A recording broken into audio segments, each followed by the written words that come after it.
Space is a vacuum of death in which nothing can survive. It should already terrify you, but these things will probably make you hate it more. These are the top 10 terrifying creatures that are not from this planet. And hey, if you're an unknowable horror from the stars, tell us how awful you are in the comments. Number 10. The Weeping Angels. One of the best horror tricks is setting rules for your creatures to obey, and there's no better example of this than the Weeping Angels from the acclaimed show Doctor Who. I'm not going to get into quantum mechanics, but the basic idea is that these creatures exist as beings of pure energy until observed, where they will shapeshift into indestructible stone statues. When they make contact with their target, they displace them in time, sending them back to another period while feeding off the potential energy left from their target's displacement. They're also capable of propagation, either through pictures taken of them, conversion of existing statues into themselves, or through a period of prolonged observation via direct eye contact. However, they can be tricked into being locked in place if they believe that they're being observed, and must constantly cover their eyes for fear of accidentally trapping one another when solid. Number 9. Shoggoth. I promise I'm not going to make the entire list H.P. Lovecraft stuff, but the Shoggoth holds an interesting place.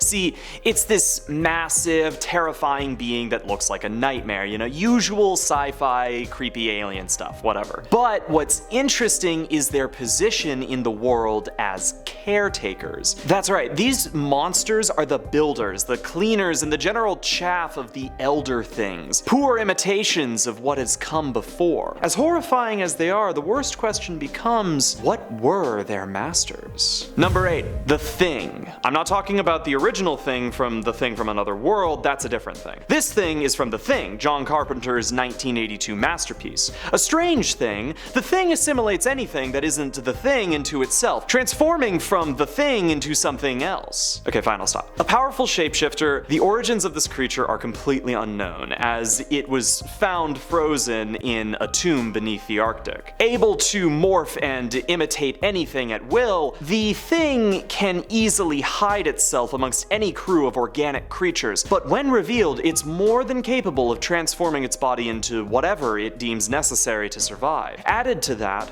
the more the Thing grows, the more its intellect grows, and it's capable of splitting itself into individual units, though how they communicate is unknown. Number 7. The Borg. A hive mind intelligence from Star Trek, the Borg are a singular entity spread out amongst a mass of drones. Diversity, individuality, all of these things the Borg shirks in the name of perfection. A single Borg cube was more than capable of erasing an entire fleet of 40 starships, and was only then revealed to have been a scout vessel. Despite this, they have seen many setbacks, as their organization is entirely based on a singular entity, which can be prone to misjudgment, like the misjudgment of assuming that everyone is just cool with being assimilated. Number 6. The Spiral. Uzumaki's villain is something between a creature and a concept. Now, where it came from or how it came to be is unknown, but it's clear that it's been here a long time and is more than content to inflict itself upon the residents of its town. How it does this is through the infliction of obsession with the shape of the spiral. And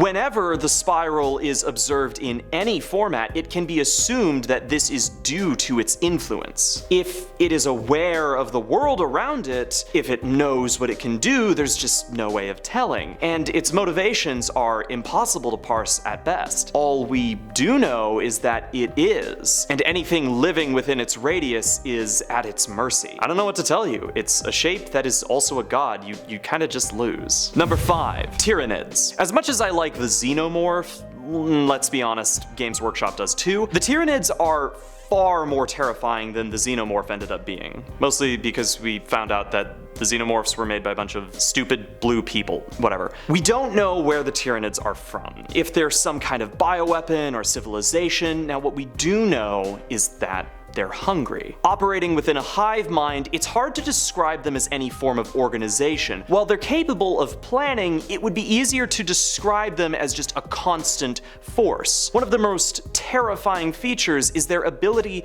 to constantly adapt with rapid evolution. That means that if a weakness is discovered in the species, say fire, then the more that die to fire, the more that they will become impervious to it. There's theoretically even a point where they could become completely invincible. Number 4. Nyarlathotep. When the outer gods speak, it is through Nyarlathotep. Often taking the form of a man, this god walks the earth, creating cults and generally propagating knowledge of the outer gods or fulfilling their whims. This alone is his pleasure, not death or sacrifice, but simply in spreading madness. What he is capable of is unknown, but it's clear that his power is without limit or fathom. Yet the only one he's ever deigned to display was his ability to change his form, which he will do to continue fostering his cults. Aside from that, his general appearance is more than enough to implant itself within the human mind, an influential psychic parasite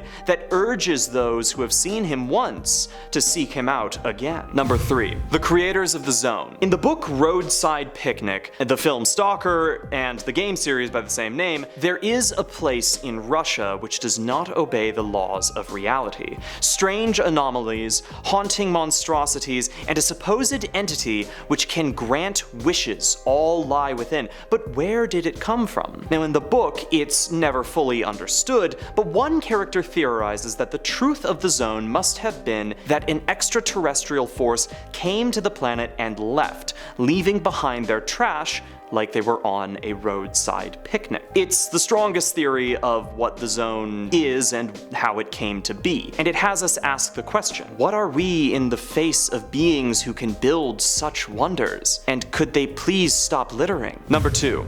The King in Yellow. Sometimes known as Hastur, the King in Yellow is an outer god, a being of immense power banished to the distant stars. And so it is there where he waits, an ever-present deity with a simple goal of being known to humanity.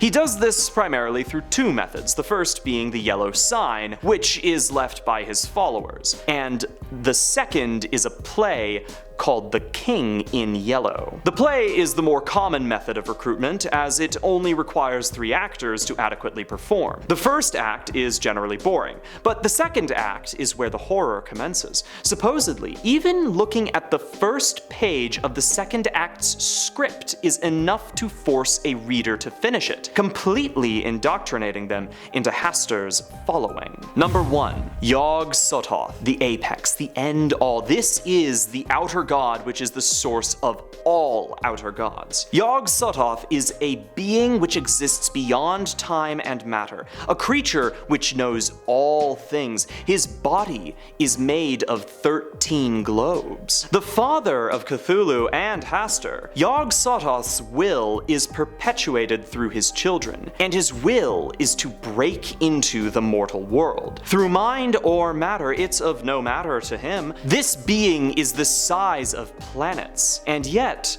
he was somehow capable of fathering children with a human. And apparently he was a pretty good dad, since his offspring grew up with ambitions of becoming, just like him. Aww. Thank you for watching. Please like and subscribe, and have a good one.